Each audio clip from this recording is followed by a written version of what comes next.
Okay, hey folks, Steve here with another Dark Sands video. We are going to be entering turns 8 and 9 in this video. So far, so good in terms of getting through the game. We're just going to be about reaching the halfway mark as we get through this video with the full campaign that we've been playing. I've already drawn the replacement chits, and I've worked through those replacements. Nothing too crazy here. The British are working through their replacements, and I think the one thing I was going to do, they were either going to save a replacement or they were going to try to use it. And as I was looking just out here on the map, make sure I've unfortunately had to step away from the game for it's been another week or so, and so trying to remember where everything was at, it's a little difficult, and so I think where I had left it was that the Allies have their replacements. I believe they've used those replacements. They're maxed out on their armor replacements, and I have a saved infantry replacement, though we do have a Polish unit that we could try to put back into the game, and I can't remember if I'm able to do that right now. And so I will assume what I tried to do before I closed up shop from the last time I was recording was I tried to do the replacements and get the chits set out for turn 8, and so I do think the British are going to use a saved replacement and had finished their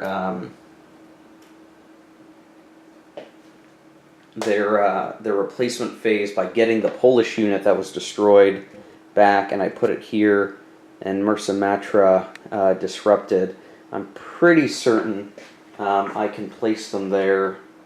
I just want to double check that as we go here. Oh, nope, he's got to go back in Alexandria, so we'll correct that. Alright, now otherwise, I think everything else was good. The Axis had basically been topped off, so the replacements weren't terribly useful. We do still have some reduced Italian units, but that's because they have the non-replaceable dot, and so they cannot be brought back even with replacement points. So I think I've got like one reduced tank brigade, Italian tank brigade, that just is never going to get healed back up. But I might use them to take losses in an attack on Tobruk. From a sort of grand strategy perspective, just as sort of a current status, we're in the last couple of turns of 1941. That is important because once we hit turn 10, the British, the Allies, are going to lose their ability to ignore retreats in Tobruk fort hexes. And right now they only control one of those hexes, which is the port city of Tobruk itself. So once we hit turn 10, it could be behooving the Axis to really concentrate on attacking Tobruk to take it. Just to show that strategic position right now,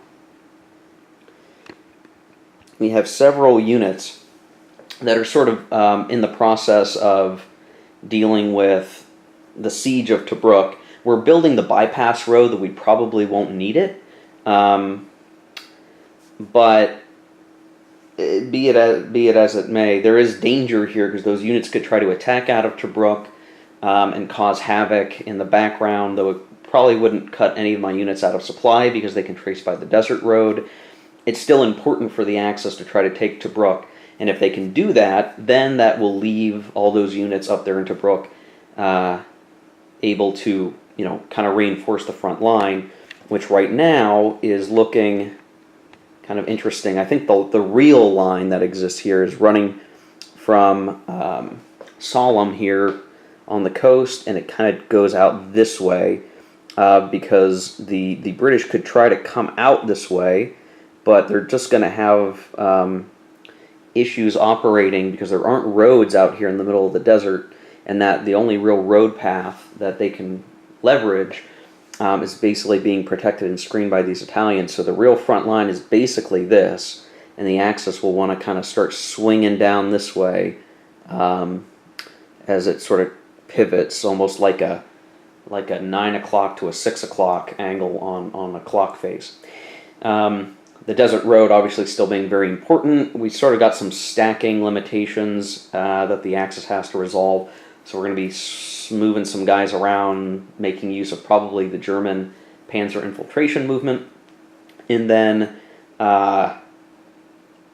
really trying to punish the Allies and push them back and try to cut them out of supply. The Allies almost have their railhead up to the front line, and what that railhead really does is it allows them to use extended movement on the rail line without disruption. That'll be really important to getting units to the front line, so they've been making that gain as well. The really challenging thing is that what units are on the board, the Axis are really, that's what they're going to have for the most part.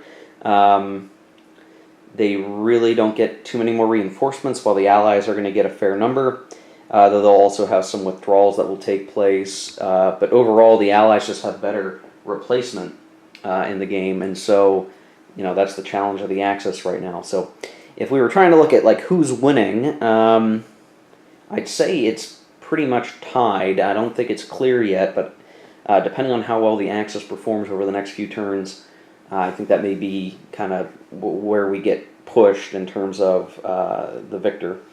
Neither side has any victory points. None of the mid-campaign victory points have been accrued. You need to either have taken El Alamein or I think it's Benghazi from the enemy to get those victory points, and none of that has occurred. We get to the end of the game, it's really going to be around who controls the major victory points here on the center map. So Tobruk, Bardia, Sollum, that sort of thing. And then one of the other things that we've had to watch out for, and this is just me not playing very intelligently when it comes to the operational rhythm of the game, is I kind of had the Italian HQ misplaced where it wasn't being useful, and so we had Italian units sort of stuck back here, unable to be moved properly for a while now, and I've sort of rectified that. But one thing for the future, when I play this game again, or if I play it again, I assume I will, or maybe if I play it opposed at some point, worth calling out to those learning the game, really, really pay attention to those division identifiers and where the HQs are. You can kind of scatter the stacks how you want, and that's how I sort of did it, because I'm just so used to World in Flames, where it doesn't matter. You're not worried about which HQ units are assigned to what units. Here it really matters, and you want all the divisions acting as a cohesive set of units. So when you're activating, I'm activating this divisional formation, or you need those units to be near an HQ.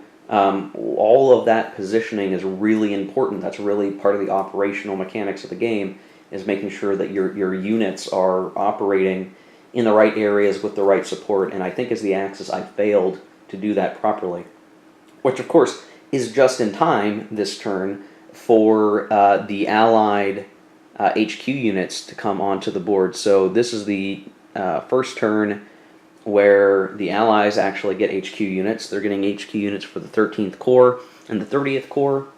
So those will come onto the board, and we'll look here in a second at the activation chits for the turn, but it will show that this is an opportunity now for the Allies to try to strike back, though whether or not they're going to be able to do a lot of damage is kind of, I guess will be revealed. In addition to what's here on the front lines, the Axis actually has a number of units that are way out there on the west map, and I've not been able to move them because the Axis activations, the last few turns have all been the specialty chit, so the Africa Corps, the 21st Italian Corps, the Rommel chit, and when you use those, you have to specify very specific units, and those have tended to be frontline units. So units that have come in as reinforcements in turns past haven't really been able to move very far. So we've got a decent number of reinforcing units that should be coming into the battle here. but unfortunately, they're just so far behind, and we only get so many of these sort of not entire force movement chits for the moment. So it takes a lot longer to get them up to the front. Kind of a bummer, but that's the way it is. Okay, well, I think that's enough for just the overall situation, since we were getting close to that halfway mark. I do want to show then, as usual, the activation chits for the turn. So this, slide the camera a little bit so we can zoom in. Okay, so we have 2 logistic chits as usual. The Axis does not get any reinforcements, but the Allies do, and they're going to get, again, those HQs. Then they're getting the activation chits for the HQ associated units. They get a move only marker, but it's a full move, and they get a full combat marker, but it's only a combat. So not bad. Now those HQ markers are going to do something that probably isn't terribly surprising. The 13th Corps allows all non-out-of-supply British non-tank units and up to 1 British tank unit in range of the 13th Corps HQ to move and then attack. And then the 30th Corps is sort of the inverse, where all non-out-of-supply British tank units and up to 2 non-out-of-supply British non-tank units in range of the 30th HQ to move and attack. So like one's tank-focused, one's infantry-focused, it seems like. But to use those, I believe it behooves them to have the HQs actually present. Depending on how you read that, allows all non-out-of-supply British tank units and these other units in range of the 30th Corps. So I read that as saying, like for the 13th Corps, all the non-out-of-supply non-tank units still have to be within range of the HQ. That's how I'm reading it, because there's no comma there.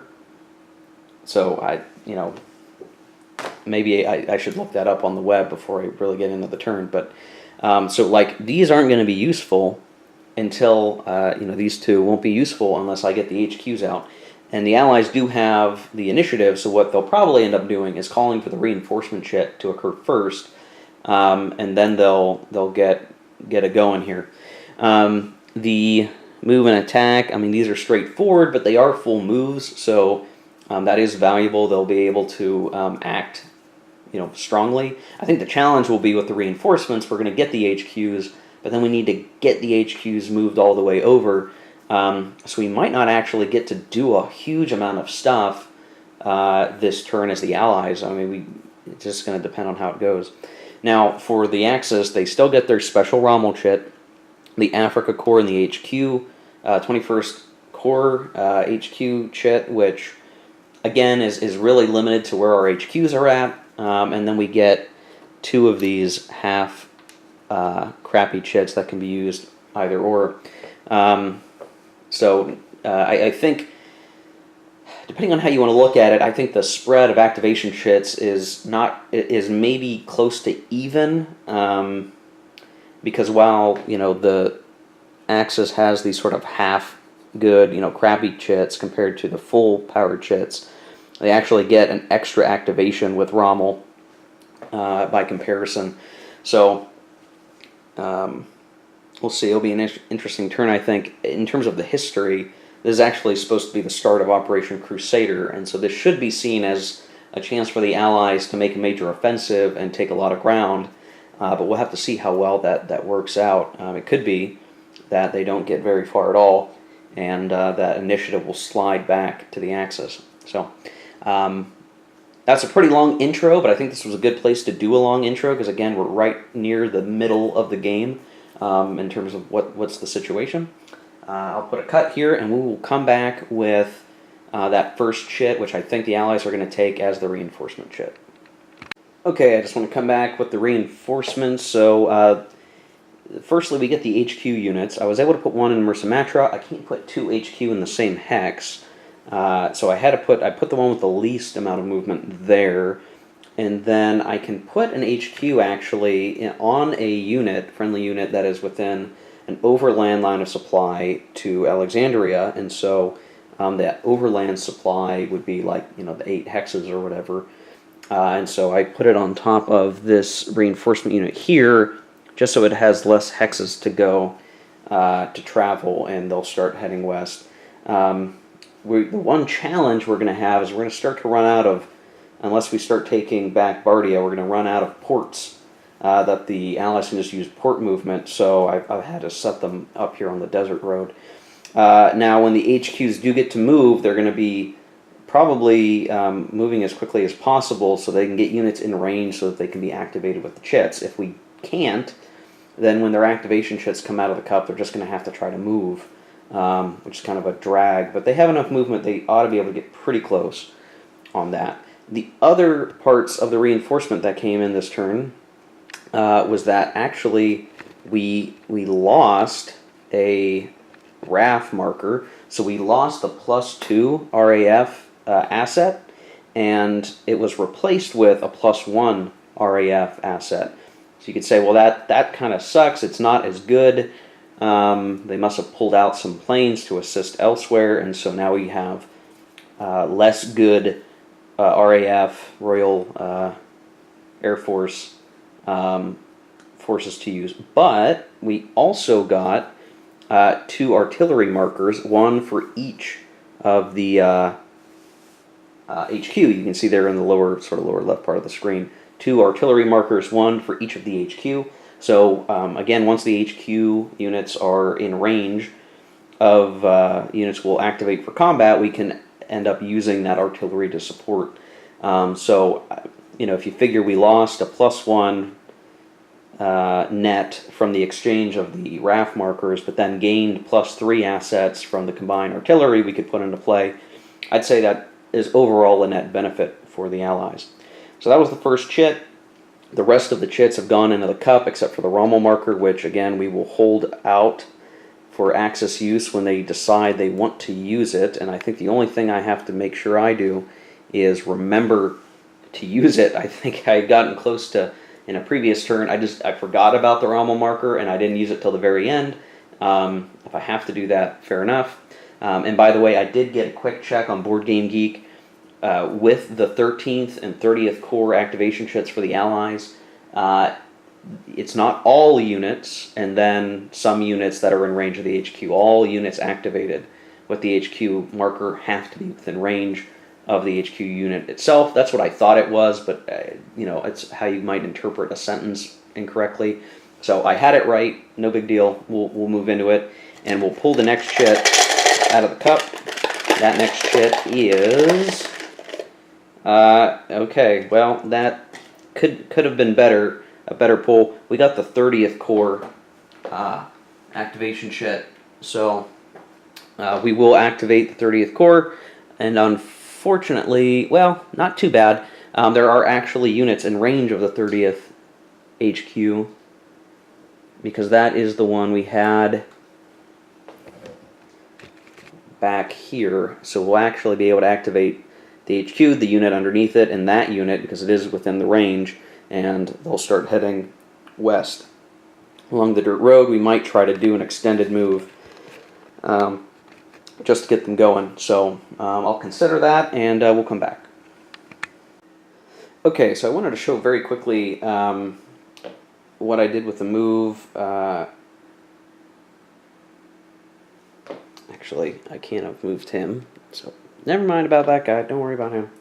Okay, so for the 30th Corps, we had the units that I showed on screen a little bit ago back towards Alexandria that were within range. One was stacked with the unit, the other was 2 hexes away, and they both did an extended move along the rail line, which is up to this hex, down to here. And the reason I did that is that I made sure there would be no disruption, and now they're in a decent position close to the front, and it won't take them long to get elsewhere. They can follow the desert roads and can even, you know, defend sort of, you know, down here if we had to. But I don't think the HQ is going to end up there. I think the HQ is going to end up more up here. But we could, you know, we've got some options on where to take those units. Had I moved them up here, you know, it's already congested and they might have ended up being disrupted. So no use doing that. So the first time we're making use of the Allied railhead there.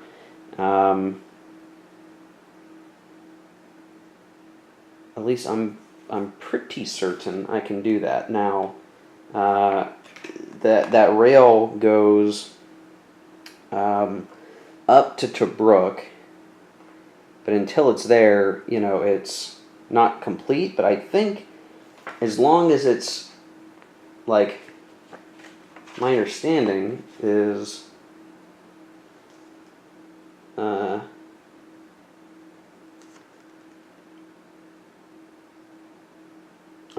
at least I'm pretty certain like those rail lines are good to go. Like, it doesn't matter. The rail line isn't complete to Tobruk, but it doesn't need to be for me to use it. I'm pretty certain that's the case. Could be wrong, but we'll roll with it. I don't want to waste any more time on it. So we'll go ahead and pull the next chip from the cup. And that is logistics. Well, I can tell you, all our logistics are fine. All the units that would want supply have supply. No issue there. So we'll go ahead and just go to the next chip. And what I'm finding is, we haven't really cut any units out of supply lately because there's just not a lot of great opportunities to, because we can't just get outflanked around them and cut them off. And just FYI, the Allies are still going to kind of be able to defend this ridge line that they pushed the Italians back from in the early turns, because they can defend, supply up through here, and then fighting out here in the desert, they still have avenues of supply tracing. So it's going to be kind of hard to cut guys out of supply without also being out of supply, but there is some potential down here for that. But movement will be probably the biggest challenge, is getting up around those types of units. So, let's see, next chit drawn is the 13th Corps. Well, this is easy. This is just what I was going to do. He does an extended move, and I would roll, but there's really no effect for the HQ being disrupted. So I'm not going to bother. It doesn't matter if it's disrupted. It's never attacking itself. It's simply there. If I check the rules, I think it even states something along those lines.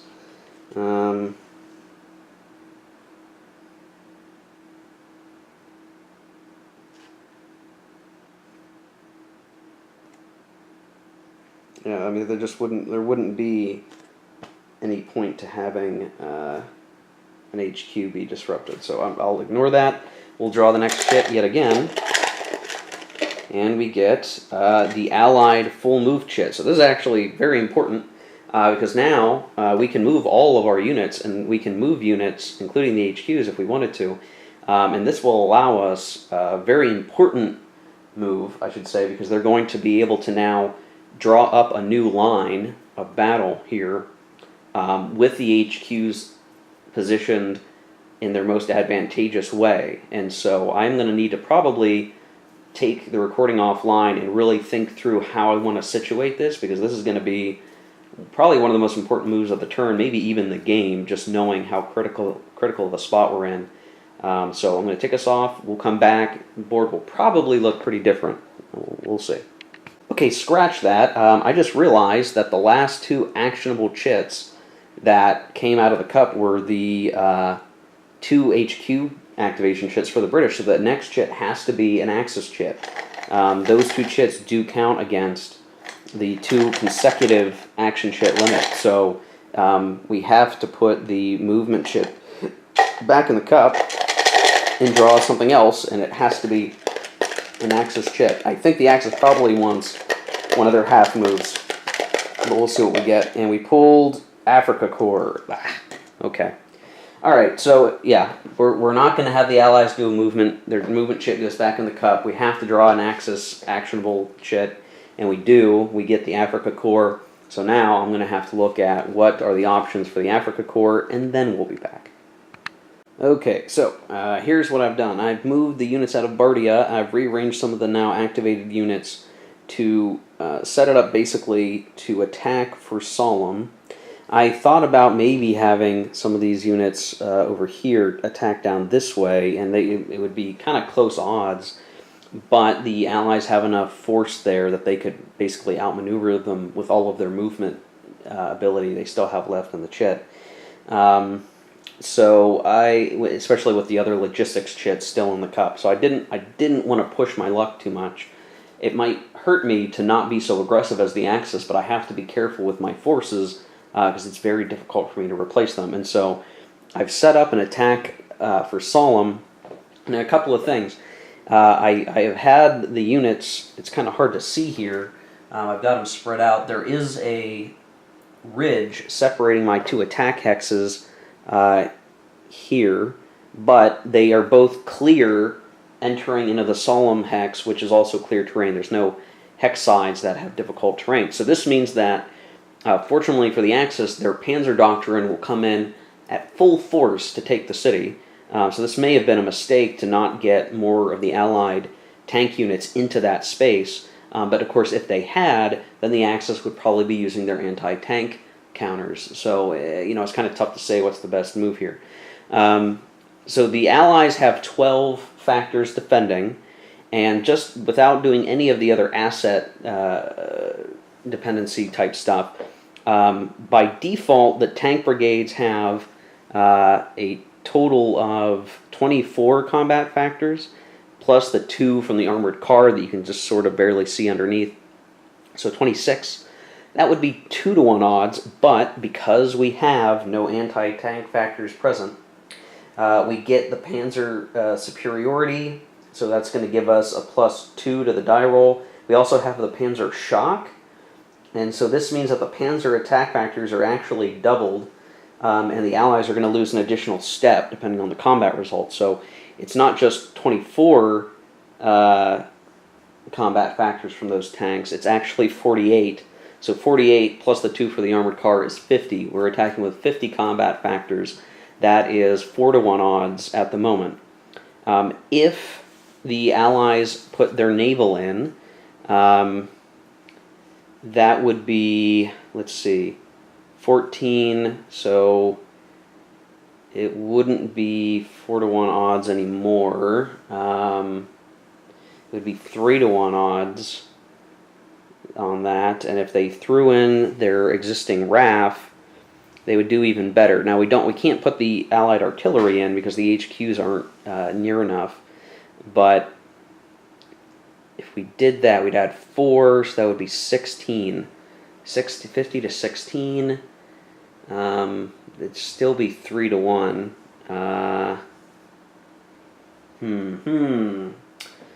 This is a decision point for the Allies, so I'm going to sit here for a minute. I'll be right back.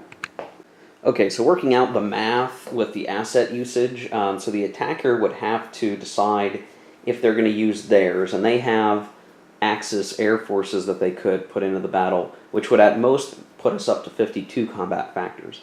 The Allies can simply turn that into a 3-to-1 odds roll by just throwing in their naval asset, and that's all they would have to do, and they could save their RAF. Piling in the additional RAF, Air Force units, won't change it any worse from a 3-to-1 odds. So I'm playing myself, and I'm working out the best odds. The Axis really can't shift the odds anymore, so they're not going to add any offensive assets. The Allies will put in their naval assets to make it so that instead of it being 4-to-1 odds, it will at best be 3-to-1 odds, which is still pretty good, all things considered. I mean, a full stack of Allied units. Actually, oh gosh, I just realized that combat stacking is... Oh, right, combat stacking. Gosh, I have this post-it note on my desk that says combat stacking. And of course I've forgotten. This doesn't impact the Axis at all because they're all attacking with battalions. Battalions aren't affected by combat stacking. However, the defending units are all brigades, which are affected by combat stacking, which means instead of 12, we're actually talking about 8. So 50 to 8 would be obviously 5-to-1 odds. If they put only the naval, that won't be enough. And they'll probably have to put in a RAF.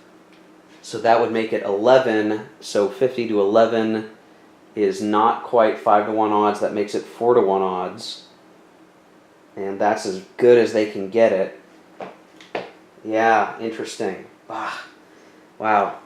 Yeah, sorry about that. I feel like this video is now going to run long because I'm forgetting some of the specifics here. So yeah, they can only defend with the 2 units, 8, but we add 3 combat factors to make it 11. 50 to 11 is not 5 to 1 odds. It's 4 to 1 odds because you round down and to benefit the defender. Even if it's really close to 5 to 1, it can't be 5 to 1. It has to go down to 4 to 1. So that's as good as it gets. And again, there's nothing, any assets thrown in by the Axis will not make a difference here, so it would be a waste. So that's as good as it's going to get. And at the bare minimum, we're going to roll a retreat, and we're going to cause them to take losses. So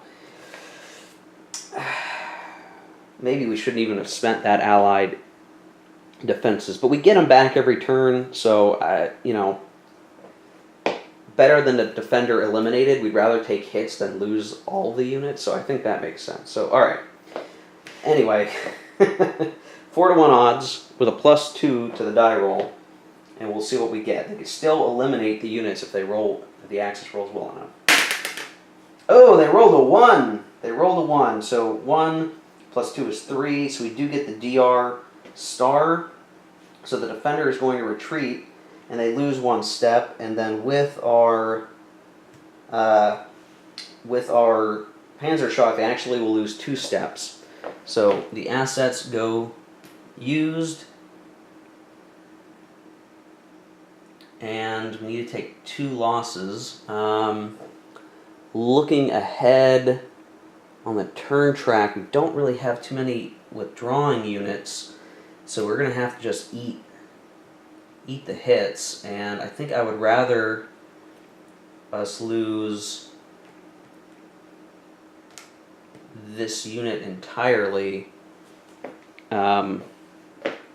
So of the 3 units that were involved here, I think I'm just going to get rid of 1 whole unit and let that be a rebuildable unit, and then they need to retreat 4 hexes, so we'll do 1, 2, 3, 4, and the advance after combat to like so, I guess, and that sets us up for an attack here potentially, and or a continued attack to try to take the Halfaya Pass again. So Solemn's been taken, no losses to the Axis. The Allies got punched in the eye a little bit and have been forced to retreat, but they're going to try to figure out this whole line situation. Losing Solemn puts some of these units over here at risk, and so we may have to pull back a little bit. All right, next chit drawn is a half move and a crappy combat for the Axis. So this is actually pretty good. We could actually look at an attack if we wanted to. And that attack might not be a terrible idea. Or we could do the move. I don't think the move does a whole lot for us, but the combat actually might prove very useful. So I'm going to take us offline for a bit, off camera, and I'm going to figure out what we want the Axis to do with this, either combat or a crappy move. Both are fine and worthwhile here, so we'll see. Okay, so I have some good news and, well, bad news. Most bad news. So the good news is I decided what to do with that next shit. I had a good attack that could take out this unit, but there's a very good chance I would lose steps myself, and it didn't seem worth it. I need to get more units moved up, and so I did the half move, and I've moved some of the Italians further forward, and I also moved some of our old reinforcements up the way. I also did an Axis naval move, and I moved one of those reinforcing units to Solemn now that the port is... Oh, it's not even a port. I'm in Bardia, sorry. Moved it to Bardia, right? Pretty cool. The Axis can move one unit via naval move if that receiving port can trace an overland line of supply. And it can trace all the way through down the desert road from Bardia to Eligala. That's sort of the rule. And then I realized that same verbiage applied for the placement of headquarters units. So this is the bad news. The placement of headquarters in the rules, this isn't in the placement rules, this is in the rules for HQs in Rule Section 11.0. Arriving and returning HQs using unit placement rule or on any friendly unit that can trace an overland line of supply to either Alexandria for the Allies or Eligala for the Axis. So on that reading for the Allies, I thought, oh, that must mean that the HQs can only come in like over here within 4 or 8 hexes of this place on the map. Well, I'm wrong, apparently, because I realized if I applied that same logic, there's no other real ports next to Eligala over here for the Axis naval move to occur. So what that means, essentially, just to summarize my mistake, is that when we placed our HQ units, which eventually got over here, they should have been able to place pretty much just right on the front line, because any hex that could trace an overland line of supply, they could place it with that unit.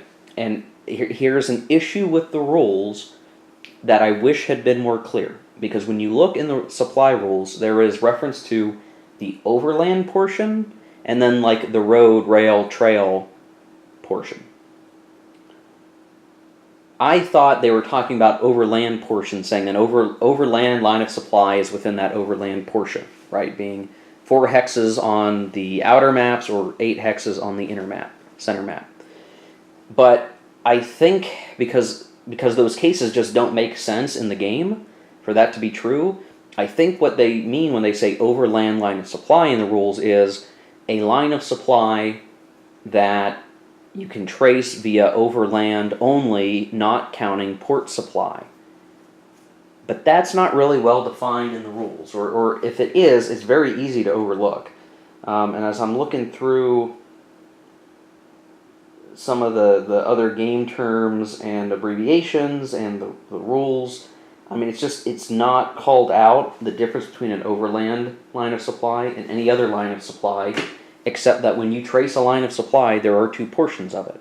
So I think this is a case of, at this point I'm not going to go back and correct it, but what basically should have happened is that the Allies should have gotten some better moves, because they would have had HQs in range to activate during those chit draws. And so I don't know what I want to do to resolve that. There's not a lot of good options, and I think maybe the only thing I should do is some sort of treat it like a free move, because I really should have gotten two activations within the HQs. And so I think I should, because I allowed the naval move for the Axis, I need to allow the Allies to have gotten some action. I won't have them attack, because they would have attacked before some of these units were in their present positions. But I think what they were really seeking to do now was to try to pull back to a little bit of a more defensible position. And so I think we'll look to do that. So I'm going to break play for a second. I'm going to hit pause. The Axis completed their moves, and they did have the 2 consecutive actions that they took, and so the next chit has to be either Rommel interceding or the Allies get one of their chits. So I'm going to just do a move, and if I end up drawing the Allied move marker next, then I'll think about doing any additional moves. But I'm just going to let the frontline units basically, I guess, from like this hex west, get a free move. I'm going to reposition the HQs to accommodate that, and then I'll resume play. So I'm going to take us off recording, I'm going to fix that problem, and then we'll be back. Okay, so here's the situation after the free move. So we've got HQ moved up here now, supporting this line up here, defending the Halfaya Pass. We've got this HQ down here, lending support to the units in the vicinity. We dropped back a garrison and just sort of created a little bit of a bubble here of defense. The only maybe weakness being this desert road that comes all the way out is potentially a danger. But on the next move, we'll have those units, which would have been outside the range of the HQs, which is why I chose not to move these 2 stacks of units or any other units as part of this correction move. They'll probably seek to garrison that desert town and form the defense there. So that's at least the idea that I have. So again, my effort to try to correct the game and make it more fair, if I did not do that, I feel like the Allies would have been really shortchanged because they would have basically lost all of their HQ benefit. And even considering that, they still have the artillery they can use. We could have attacked, but I don't think really any attacks made sense. They would have been too dangerous. So for Operation Crusader, this is going very badly for the Allies. They should have been able to do a lot more, but I think you live and learn with these games, I guess, right? So we're going to draw the next chit. And it is the Axis. We can't do an Axis chit, so that goes back in the cup. And actually, okay, so there are 2 Allied chits left. It has to be one of those 2, and it is the full move marker for the Allies. Now, some of this is going to be pretty straightforward stuff. We're just going to start moving some units up.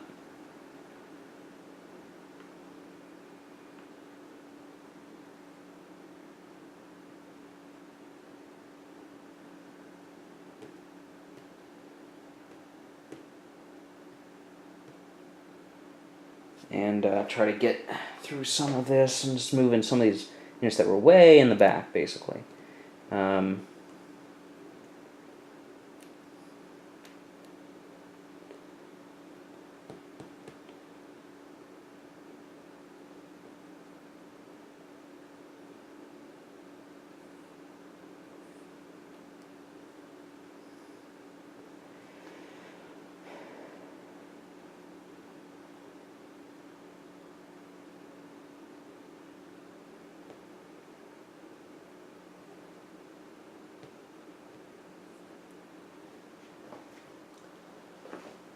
Okay, so I did a slight move over here, moving that 1 unit up. I moved units that were sitting here at the barrier down here to start the south movement.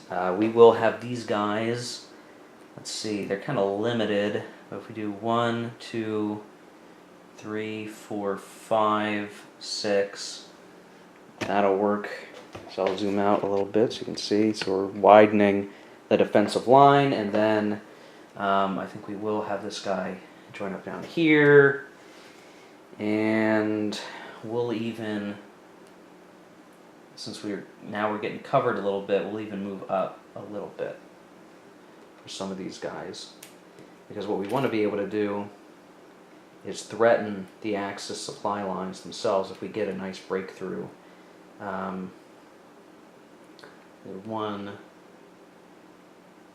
We don't move too far up, so we'll do that just so we have some ZOC coverage.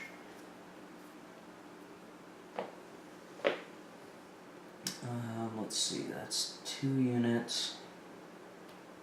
Let's see.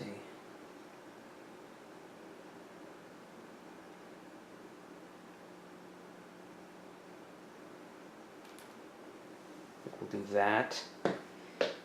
There we go. So there's another move. And we'll move maybe this HQ down like that, so that we're at least getting some of our units in the umbrella of the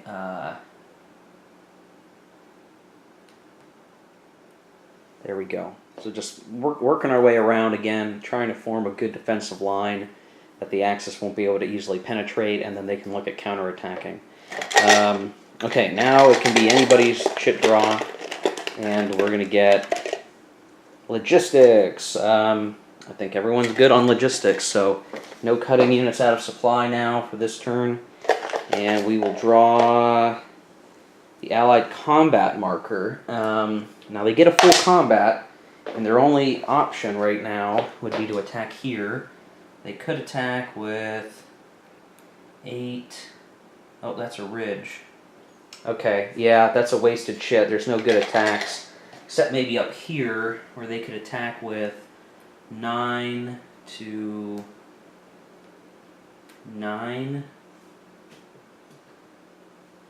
They could probably hurt. They could hurt some people, but that's about it. That might be worth it just to try to hurt them, but I don't think it's worth it right now. So let's call that chit done. And then again, anybody's chit. Or I think in this case it has to be an Axis chit. There's only Axis chits left. We will pull 21st Corps for the Italians. So fortunately, this can actually be used, and we'll look at what we want to do there here in just a minute. Okay, so with the 21st Corps, I realize now that with the Allies able to organize their forces the way they have, that while the Italians, I did move them, you could see, via the HQ. There's the Arietta, I don't know.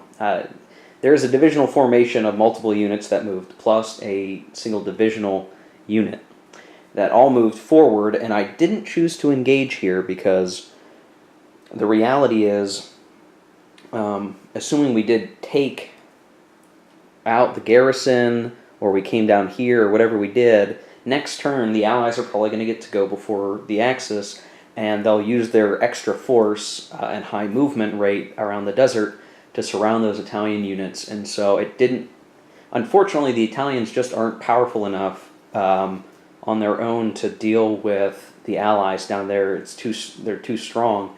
And I think from an Axis strategy perspective, we just got to keep hammering that center line, and then some of these Germans can come back around and assist to break through on that desert region. So, you know, that unfortunately I would have wanted to use that to greater effect, but that's all we could do. I'm also going to do the single hex movements for the rest of the units here in a second. We're not going to do any movement near Tobruk. That's well enough and good.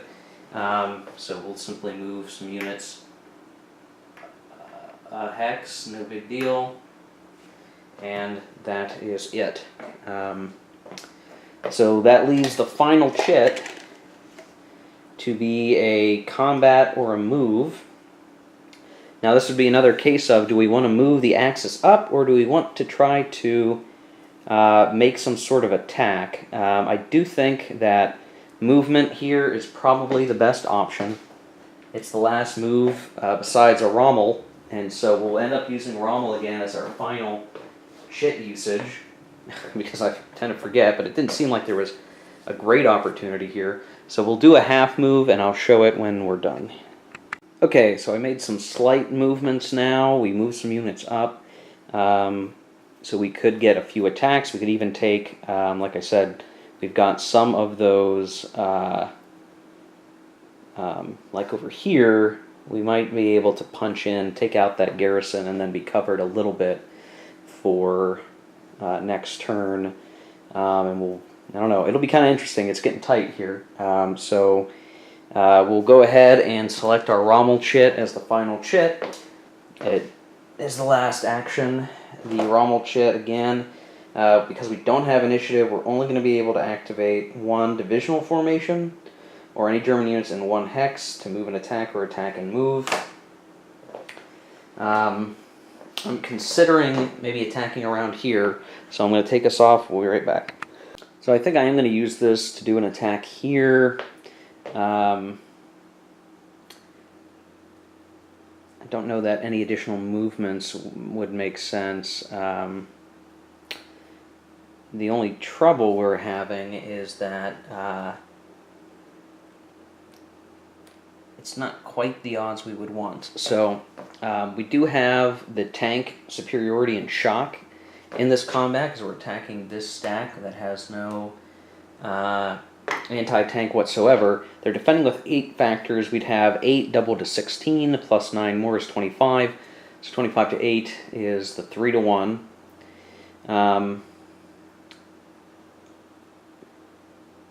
But the Allies can put in their artillery support, and that would make it instead 10. So 25 to 10 would only be 2 to 1, and there's no way for the Axis to get.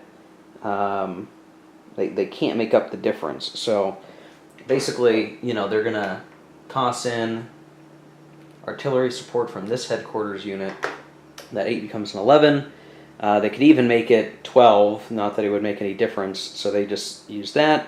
The attack then becomes a 2 to 1, but they still get the +2 from the tank superiority. So 2 to 1 plus 2, we'll roll the die. And, oh wow, okay. Well, we rolled a 6 plus 2 is an 8, is an EX. So the defender's eliminated, but there's going to be some loss of on our side. Let me see if there's anything that helps us here. I mean, this is almost worse for the Germans. They might have wanted just a simple retreat, but these units are eliminated. And that was 3 steps worth of units, one of which was an unreplaceable unit. So, EX, and the attacker loses an equal number of steps. 3 steps, this isn't good. Boy, well, 1, 2, 3, and because of the resiliency we can ignore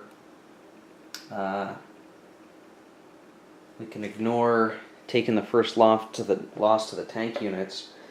So, I mean, that was good to eliminate units, but we're going to have to hope as the Germans to get some decent infantry replacements coming up, because otherwise that kind of hurt. I mean, 2 to 1 odds ain't great, but I was hoping for maybe, I didn't expect to roll a 6. A DR retreat probably would have been a better roll, actually, to have rolled a little bit worse than that. So it's kind of interesting how the combat results work that way. Like a DR or a DR star would have been great. An EX is too bloody, and we would have preferred not to have that result.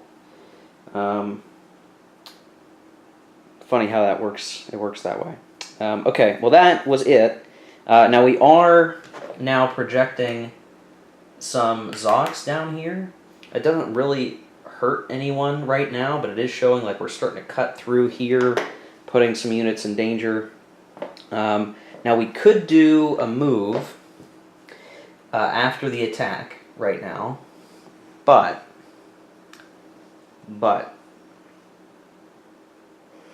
I don't think it makes sense to do a move. If we did a move into here, we'd be cutting ourselves out of supply. If we move just 1 unit, it still wouldn't make any difference because so many units can trace supply down this way through the desert trails, down south through the desert trail. So it doesn't make sense to try to cut in here. So that's it. One other thing I should point out is that every time we have one of these half moves or combats, the Panzer 21st and the 15th Corps can actually do the other action. So in a move we can attack, and in attack we can move. And so there may have been some opportunities for us to do some attacks that maybe weren't worthwhile anyway. I got to remember that they can do that, but for now we'll leave it alone. What sucks is whenever I get a chance to record these videos, it's like usually a week before I can upload even a single video. Sometimes I can get 2 videos done in a week, just because I have minimal play time to really get through it. So sometimes I can forget certain rules. That's the only trouble. So, and you can see now there's a little bit of danger here. The ridges are protecting me from those units, but some of these other units can move forward and have a concentrated attack on that reduced stack. So I got to be careful here as the Axis. But okay, that was it for that turn, at least the action phase. So now we can go to our end phase for this turn. Attrition segment, none.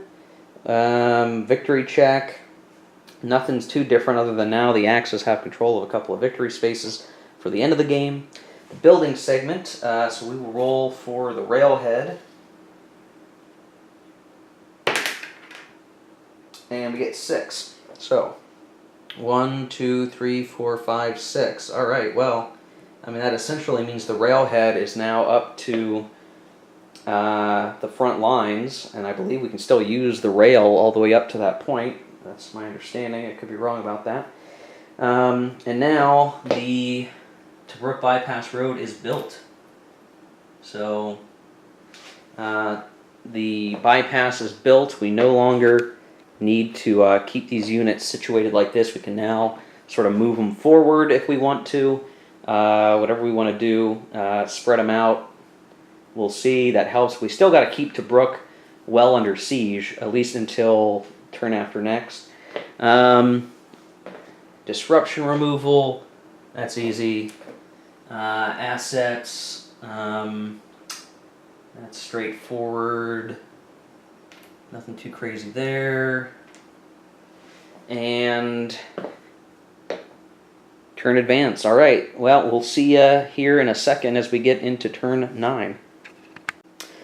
Okay, going into turn 9, a couple of things with the replacements. Knowing that there was just the one chit left, I would think if you were playing an opponent, like, you would know what that final replacement chit is for 1941. There's only one to pick, so you would kind of know what it is. And I don't know if this is gamey or what, but I guess you could decide that very last combat what would be the better thing to lose. And in this case, for the Axis, they would rather have lost a tank step as part of the 3 they lost so that they could replace it with this chit. And so I basically went back and corrected that.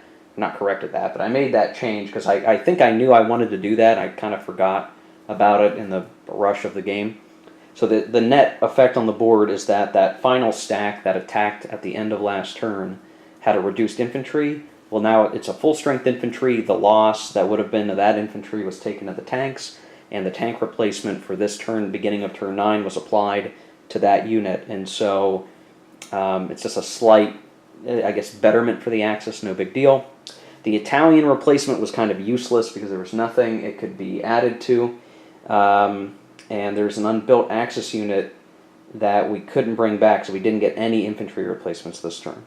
For the Allies, they were able to make use of quite a bit of the infantry replacements here. You can see they got, as soon as it wants to focus,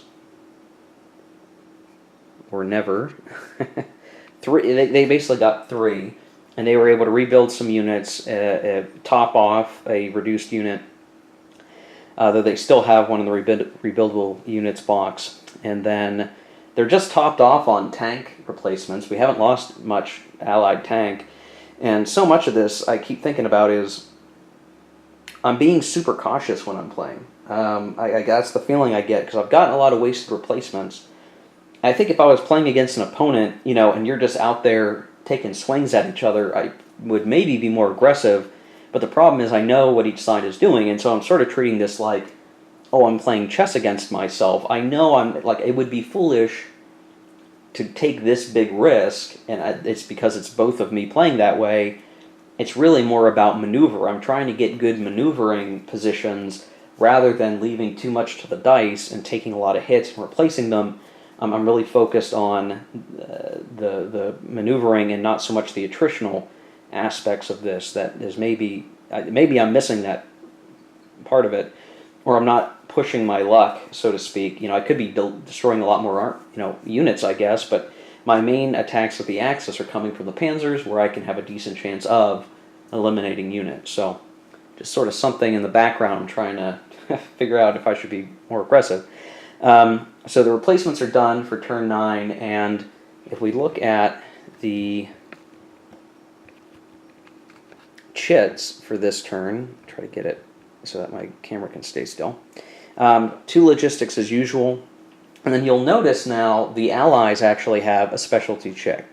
They get the Auk, which is named for a commander. It's like a nickname. So they get, they're going to get some reinforcements. They're going to get their specialty core activations. They're going to get a full move and a full attack, but they can't pick, so that will be chance dependent on how useful those are. And then they can interact and interject with the Auk, while basically the Axis have very similar setup. They have Rommel, the specialty core HQs, and then they have a full move and the 2 crappy Andors, or rather the Ors, the Or chits here. They could do combat or half moves. This almost makes me think like, oh, this is maybe incentivizing the Axis to pull back with that full move maybe, since this is still supposed to be Operation Crusader, but I think the Axis are in a good enough position that they may still be trying to push the attack along the desert road and trying to make it harder for the Allies to make ground. It'll be kind of interesting to see how we want to work that. So there we go. The Allies do have the initiative, so they're going to get to pick, as usual, what they want to do. Now that Auk, if they use it, acts as a move/combat chit, meaning a full move or a full combat chit. So just when the time is right, they could maybe do a full move and then follow it up with the combat that they want. So the Auk is a pretty good chit. It's just where you want a full combat or a full move. Maybe not as flexible as some of the other specialty chits, but again, could be very, very valuable. Now that we have 2 of these priority sort of interrupting chits, you might ask, how do they interrupt each other, or can they interrupt each other? Well, there's sort of a preemption thing here. So the Auk can preempt Rommel. So basically what would happen is, like, somebody says, oh, I'm going to play the Rommel chit, and then the Allies can go, no, I'm going to play the Auk instead, and then the Auk gets played, and then after that, the German player could decide if they were going to, they wanted to try to play Rommel or not. So anytime, that just means Rommel's sort of being mitigated a little bit. We say, okay, well now Rommel's going to jump in and take an action. The Auk can interrupt that. So this is one of those things, if you're playing an opposed game, there's probably some good strategy about when you want to jump in. Me playing solo, it's going to be kind of harder to figure out what's the right time to use them. And if I read this on the forums, this sort of errata that's not published, if we end up getting it down to we've played everything but these 2 chits, the recommendation is that they go, once everything else has been played, that these 2 chits go into the cup and you draw randomly, and that means we've also played the logistics chit as well. So all the regular chits. So just something to keep in mind if you're playing this at home. But okay, so we're going to start turn 9. I'm going to have to sit back for a bit and figure out what I want the Allies to do, but we'll be back. Okay, so the Allies are going to take some big risks here and put the whole war on its head, maybe, and actually make use of this Operation Crusader. They're going to start with a move, the full move, and for the most part, that is mostly going to mean 1, 2, 3, 4, 5, 1, 2, 3, 4, 5, that we move units up.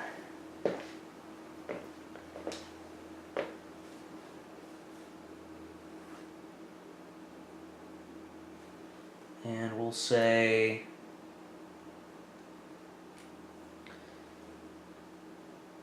moving those guys up.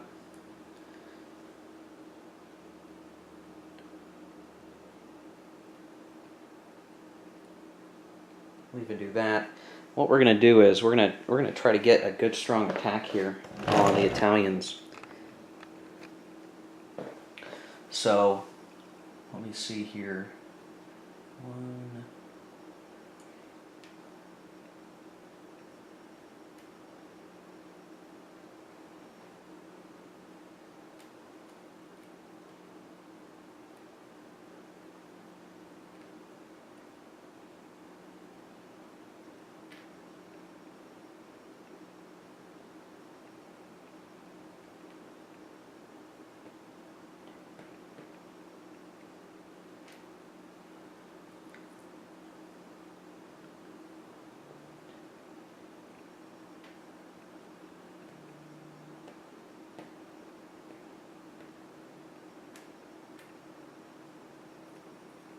So you can see what we're doing. There's a little bit of danger here with that garrison. But we're coming all the way up, and we're going to try to I kind of think we'll do this. So it would have been still dangerous, but we're going to smash through this unit and start to endanger up here. So that's the move. And then we're just going to go ahead and use the Auk right now. We're going to use the Auk, not give the Axis a chance to defend themselves. And we're going to do a combat. And we're going to do the combat right here. So the Axis is defending with 9, and we're attacking with, following all of our combat stacking rules, 6, 7, 10, 16, 27 and 9. So that's 3-to-1 odds. The Axis will throw in their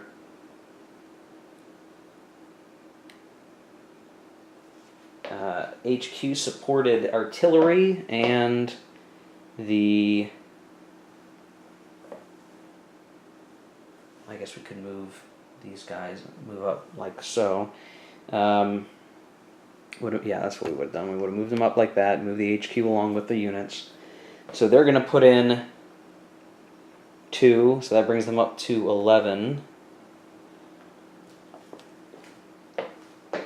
Is there anything... Well, boy, and this might be a great time to play as the Axis. Technically, the attackers should be declaring what they want to use.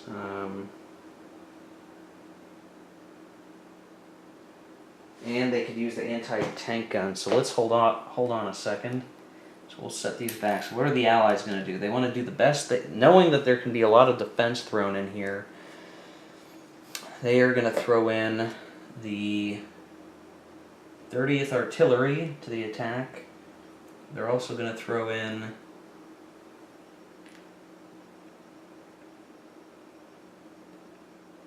both of these. Well, I'm trying to think here. So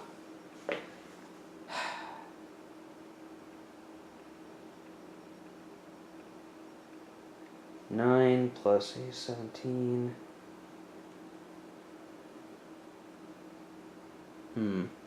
This is tough. I think they want to do what they can. So if they attack with 28 to 9, that's 3-to-1. But then the Axis is surely going to top off what they can.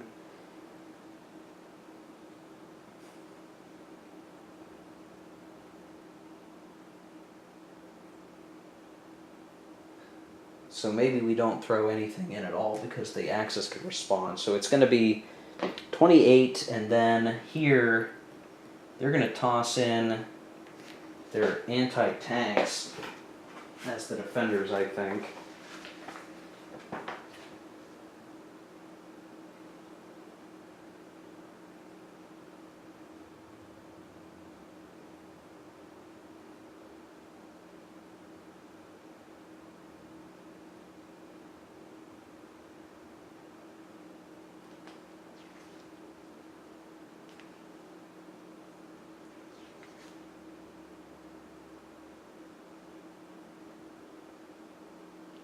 It doesn't say you can't. You have to use only one. So here's might be where they say, well, I'm going to provide both, and that's going to add. Now it's 17, 27 to 17, and there's nothing else that the Allies could do to add anything else in. So that's 28 to 17. And that ends up being 1-to-1 odds. But now we're going to not have the anti-tank anywhere else for a while. So this is 1-to-1 odds. There's no other die rolls associated with this, unfortunately, for the Allies.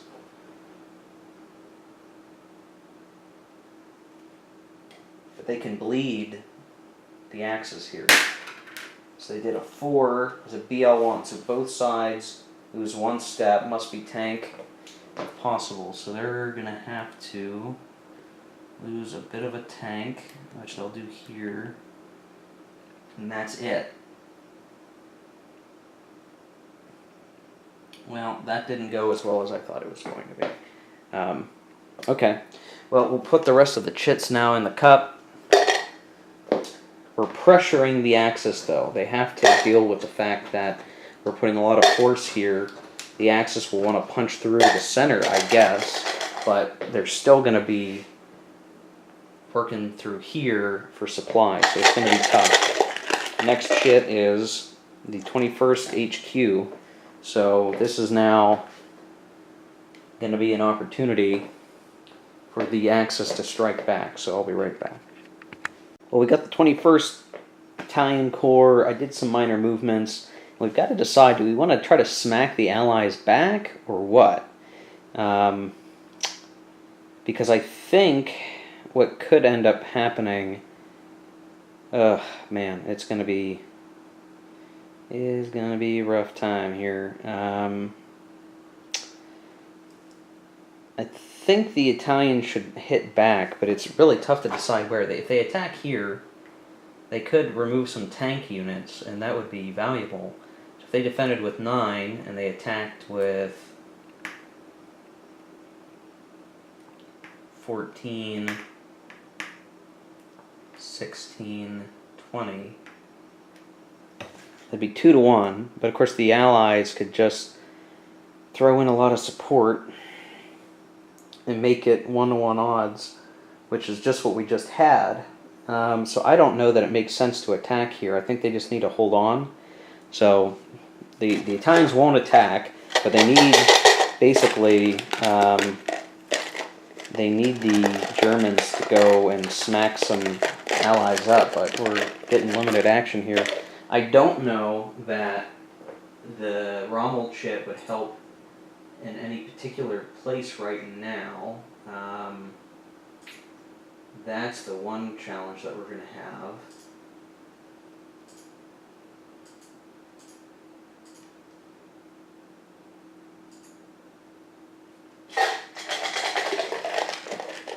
So let's see what we get. Drawing the chit, it is the 13th Corps. The 13th Corps gets to go, which, at least at the moment, is this area around here. Let's see. Well, let's have these guys move up. Keep this unit here. We'll have these guys move up.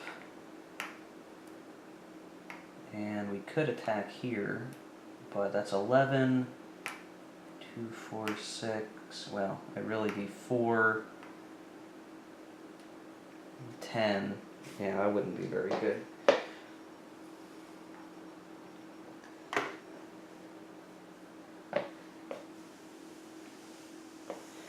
We could get, yeah, it's just, it seems like the Allies don't have any good places to attack, unfortunately, but now I think this is what the current situation is now. But they've got most of their forces now in a true frontline situation, so I think that's the best we can do at the moment. I just don't think an attack would be valuable. We'd end up losing guys and then probably get crushed on the counterattack. Drawing the next chit is the Allied combat. Well, this means everybody can conduct combat, so I'm going to take some time and figure out where it makes sense to do that. We'll be back. Okay, so the Allied combat, there's really, I mean, we could attack here again. Dang it. Which might not actually do us any good.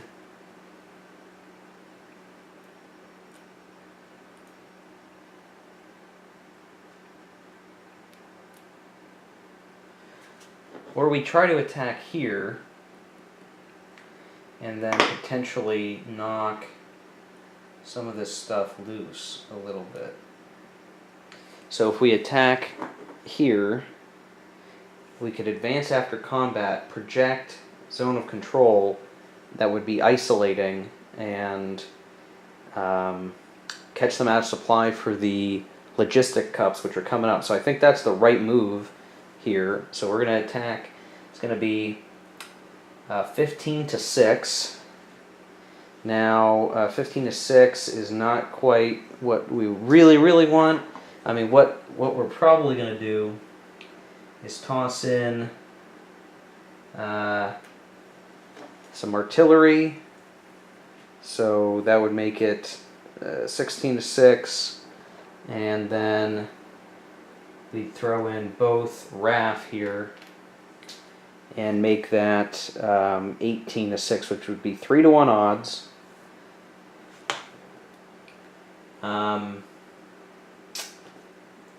Then they would probably throw in their artillery here, so make it 7.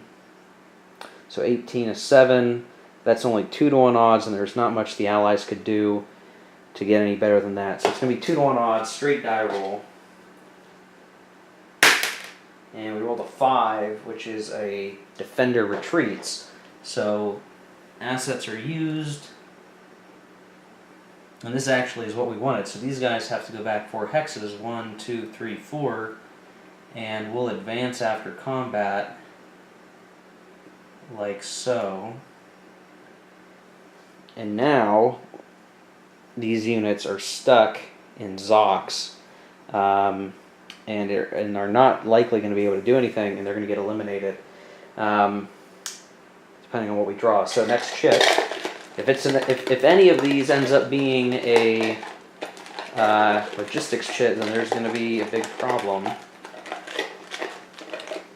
And it is a German or Axis move, so there still may yet be a chance for the Axis to take some action here. But we'll have to see. Maybe we can get some units situated to attack with Rommel, so I'll be back. Okay, so with the Axis move, full move at that, we were able to move a lot of units up and get entangled here, restoring the potential supply situation for these units and putting in peril, potentially, some of these other Allied units. So I think what we should try to do right now, I think what we need to try to do right now before it's too late is use the Rommel chit. And what we want is to use the 15th Corps. Not sure it's going to matter for the rest of these guys out and about, wherever they are. But I think we want the 15th, at least this stack right here, to attack this unit. And that's going to free, if we can knock this unit out, we can come in here and have this unit closed off instead. So because they're attacking, it's going to be a +2, and it's 18 to 5. There's nothing the Allies can do to help it out. So it's 3-1 odds with a +2.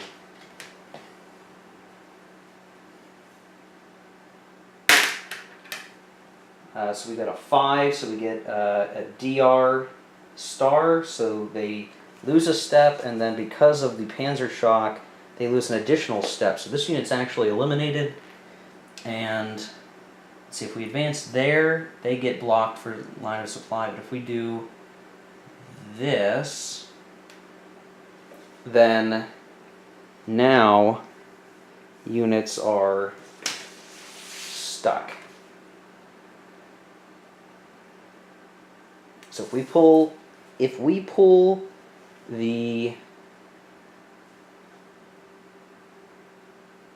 oh gosh, you know what? I got a free attack out of that move anyway.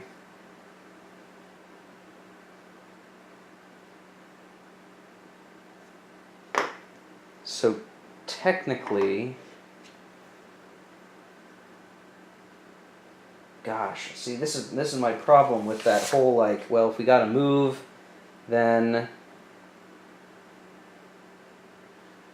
okay. So technically, that would have been a combat. That would have been a combat as part of the move chit as the extra 15th core action. So we don't need to play the Rommel chit at all, actually, for that. We moved and then we got to attack, and that sort of begs the question, do we want to attack up here at all? Probably not, but it might be worth analyzing.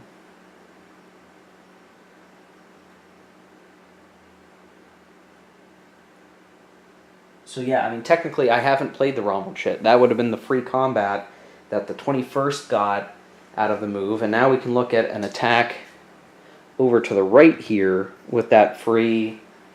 They can perform a second action.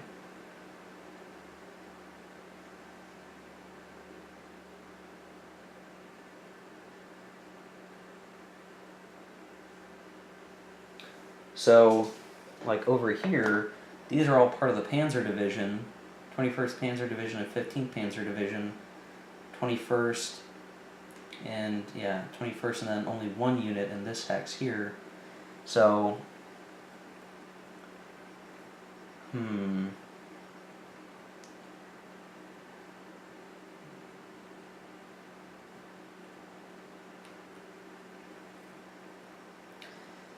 yeah, tough call. I mean, I think, let's see, if we attacked here, it would be, they could only defend with 8, and it'd be 10,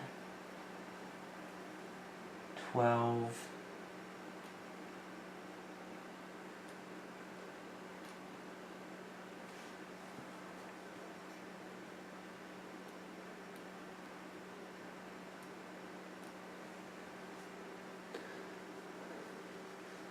yeah, it's tough call. Tough call.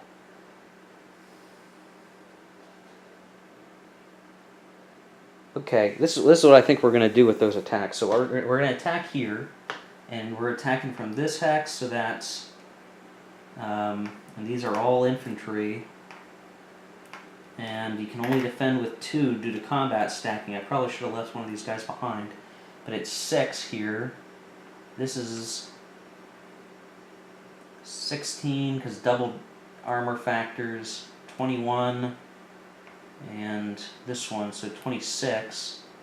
26 to 6. That's 4 to 1 odds. If they added here, 26 to 8 is 3 to 1 odds. 3 to 1 odds plus 2. Well, let's see what we get. 3 odds plus 2. I rolled a 6 plus 2 is defender eliminated. So this is used up. These guys are completely eliminated. And now the question is, do we want to advance after combat? I don't think we need to. It would be like this. And then if we attacked over here, it would be 18 to 8. So 2 to 1 odds. They'd throw this in to make it a 10. 18 to 10. Is there anything we could add in? Well, I guess we would have added these in. So it would be 20 to 10. That's 2 to 1 odds. And they still get a plus 2 because there's more tanks here. So 2 to 1 odds plus 1. If we roll a 6 here, it's going to be bad news for the Allies. 2 to 1 plus 2. And instead, I rolled a 1, which is only a 3. So both sides lose a step. So we'll lose this armored car. And they'll lose that step here, and these resources are used up. Now, what we could try to do now is play that Rommel Chit, because that was a free attack. We could play a Rommel Chit here. And if we did, we could actually make some pretty interesting moves here. We could activate the 90th Division, which would allow us to move some units around even more. We could activate this stack to attack here again, and this time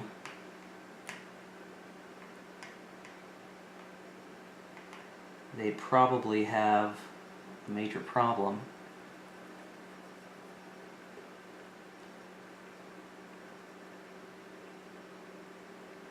So we're going to activate the 21st. We're going to move this unit up here. All three of these units can attack out of here, and they're going to attack here again. Now, this unit's weak, and so we'll defend with the 2 infantry, but it's going to be another case of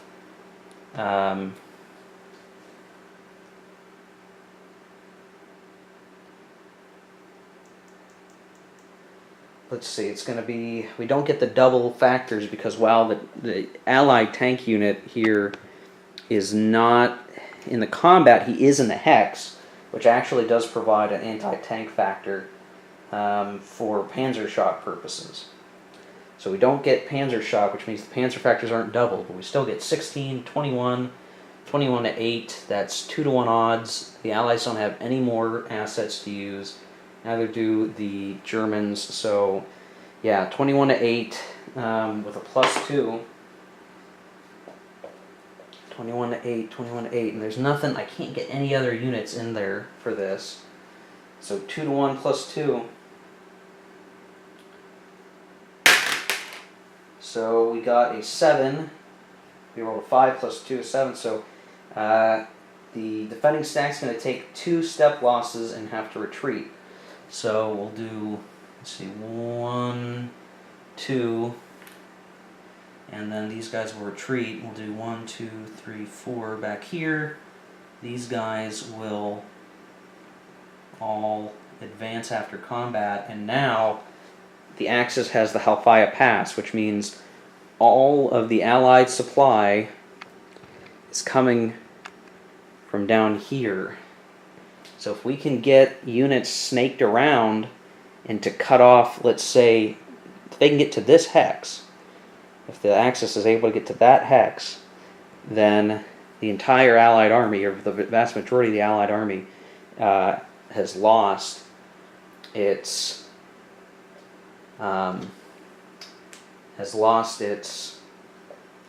supply. So we're going to pull the next chit. This actually might be really bad for the Allies now. I mean, I think we're closing in on some really rough times.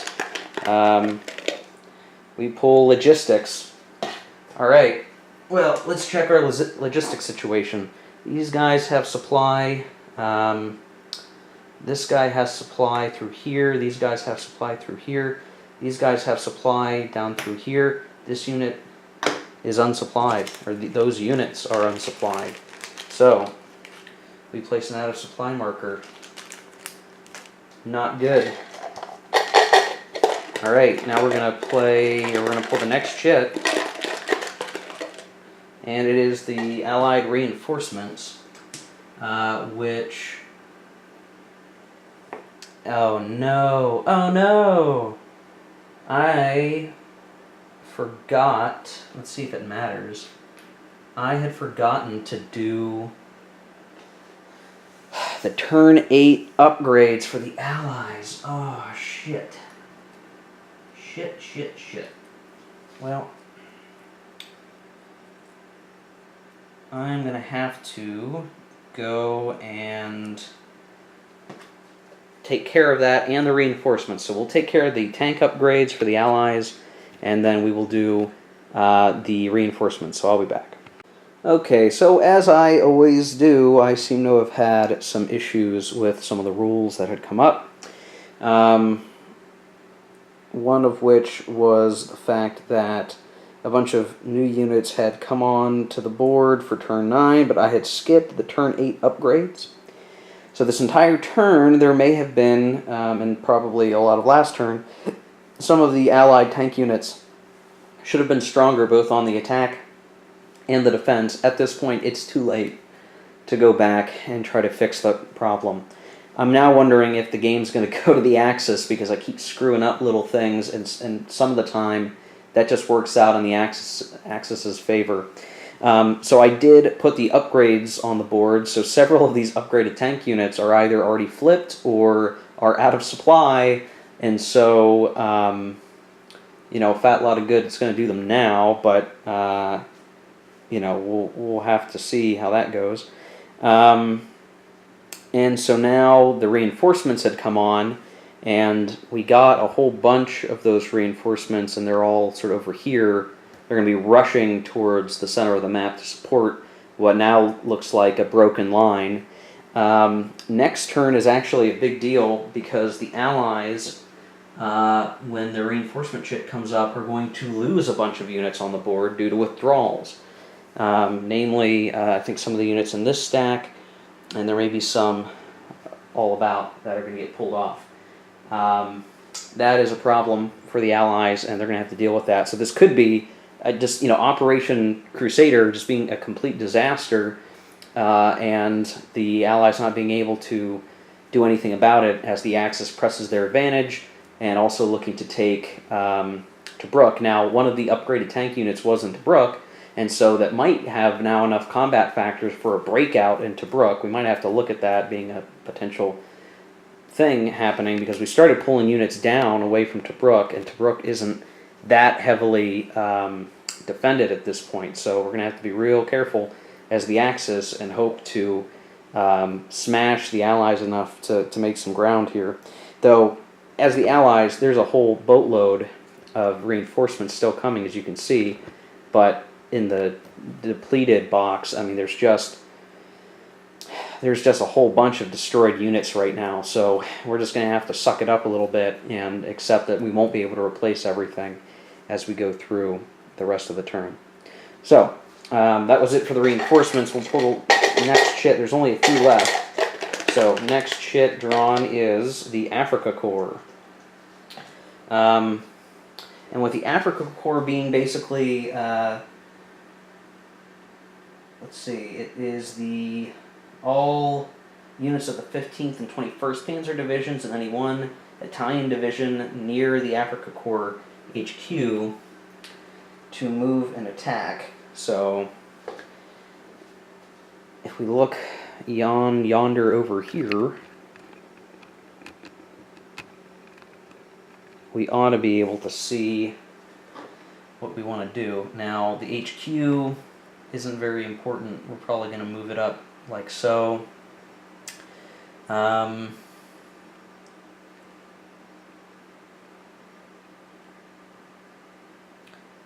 What we probably would want to do is, does it make sense to attack these units so they can't get away? Being out of supply is not as bad as you would think.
See what's left in the cup. So the Allies only have one more chit, and it's the 30th, which means they could attempt to move some unit. If it comes up, they could try to move some units to get supply back to these guys right here.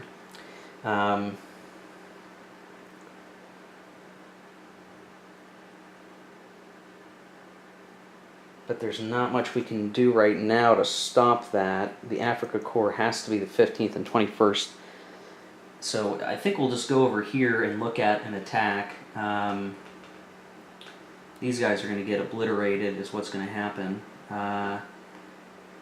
Because they're going to be attacking basically, it's going to be across a ridge. It's going to be 18, 26, 31 to 8. Allies can't throw anything in. Let me make sure I get that right. 14, 19, 27. No, I'm sorry, that's 32. 32 to 8, 4 to 1 odds with a +2. I mean, why not? 4 to 1 odds with a +2 is a 5, is an EX, so this is going to be 4 step losses. And we'll do 1, 2, I guess 3, 4. I don't like, well, 3, maybe we'll do 4 like so. And we'll advance after combat like so here. And we're now putting the Allies dangerously out of supply. They're going to run right through this HQ unit, and they're going to park right there, or they'll probably, run back a little ways and completely cut off the rest of the Allies, depending on what we draw here. So the Allies are going to have to retreat, very likely. So let's see what we draw. We draw the 30th Corps. So Allies probably need to extricate themselves if they can. Because what we're going to pull next are Axis moves, and they're just going to roll on up. So can't move these guys, can't move these guys, so we can only move what's over here.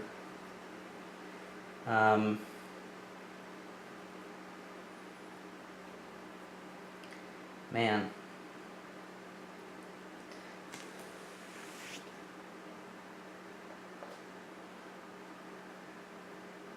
They're going to have to abandon those tank units. There's no way to save them. I mean, we could save them by moving like so, and then that would provide supply if the logistics chit were to come up.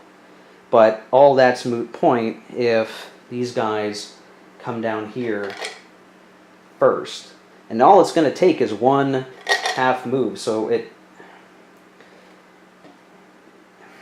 we could... is it worth sacrificing the entire Allied army for 2 tank brigades? I don't think so. I don't think it is. So we need to pull back. We need to pull back and secure the supply lines of the entire group. So we're going to do 1, 2, 3, 4, 5, 6, 7. Maybe we'll leave them here for 6. And then do 1, 2, 3, 4, 5, 6. 1, 2, 3, 4, 5, 6. Wow, that's not going to be enough. Dang it. Yeah, we've got a problem here. We've got a problem. We can't activate these guys. That's the real problem. We can't get them out of the way. So if we did 1, 2, 3, 4, 5, 6. 1, 2, 3, 4, 5, 6. 1, 2, 3, 4, 5. 1, 2, 3, 4, 5. Some of these guys can still... Oh man. You got to count 8 hexes, right? So 1, 2, 3, 4, 5, 6, 7, 8. And that'll be on a rail, and it'll head back for supply.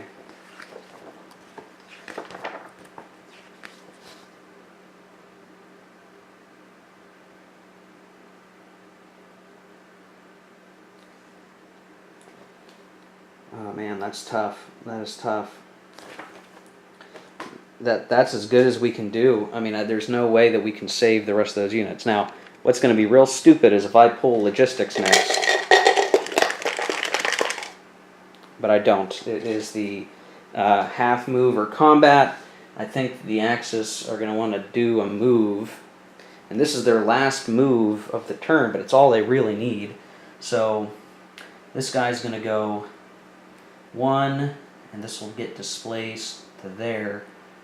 1, 2, 3, 4, 5. Or no, I guess it'd have to be 1, 2, 3. I'm sorry. Dang it. Okay. 1, 2, 3, 4. And then, oh man.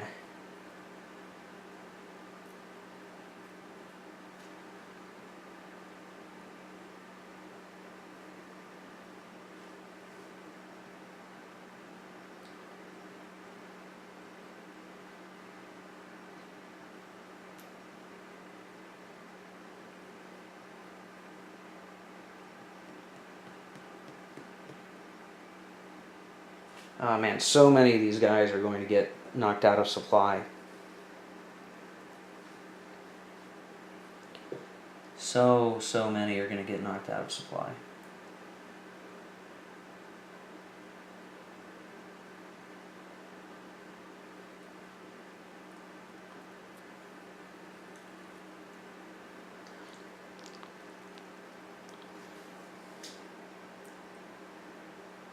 Like that, I guess, is how we would set it up.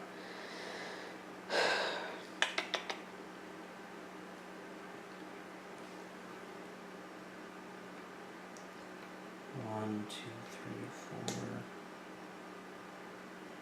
2, 3, 4.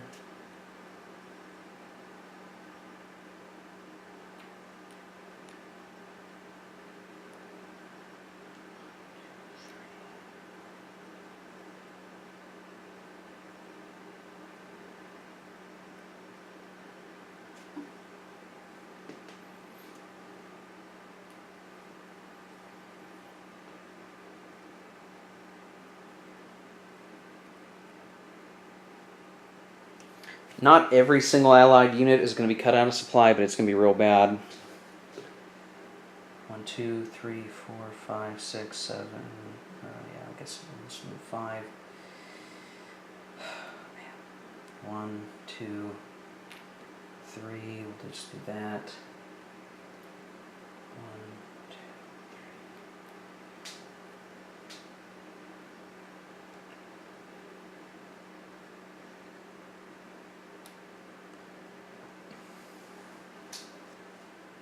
Yeah, this is real rough. We're gonna have to. I think I moved as much as I could move within reason, and have it be valuable. I'm just gonna have to see what comes up next.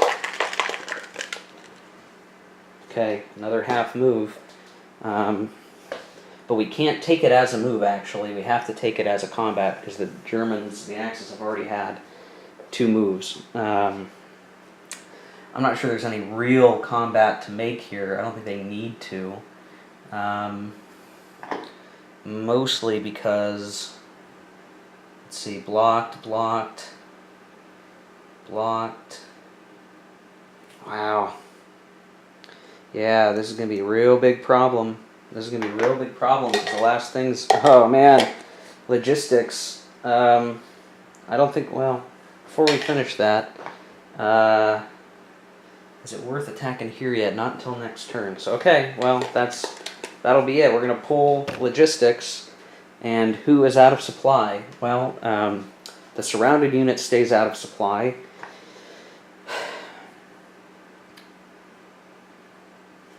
This is going to be tough. Can these guys... So what you do, you have to count, since we're on the center map, 8 hexes to a road, trail, or rail that can go back to supply. And once you're actually on the rail, you can ignore enemy Zocs, but if the enemy's sitting on it, then you can't. So I think that's going to be part of our problem. So this guy's fine. All these guys over here are fine. 1, 2, 3, 4, 5, 6, 7, 8. Is that going to be enough? Because the rail actually does help.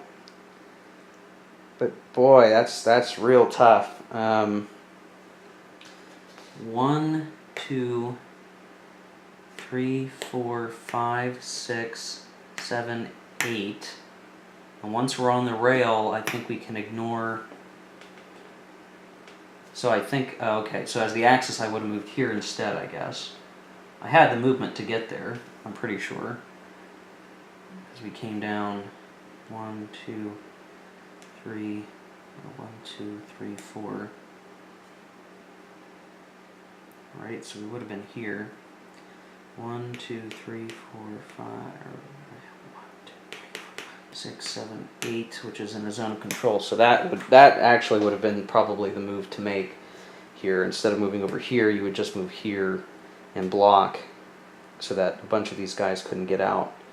Or maybe it's hard to figure out like what would have made the most sense here. So you only got 4 movement points with a half move, so it would have been 1, 2, 3, 4. Once they're actually on that line, it doesn't matter. This is really important because this is going to change the whole game probably.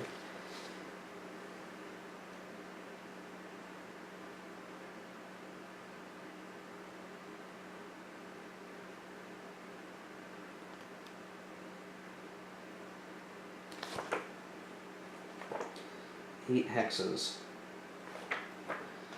Well, these guys are probably fine. 1, 2, 3, 4, 5, 6, 7, 8. So we would have had to come all the way back, so they're fine. 1, 2, 3, 4, 5, 6, 7, 8.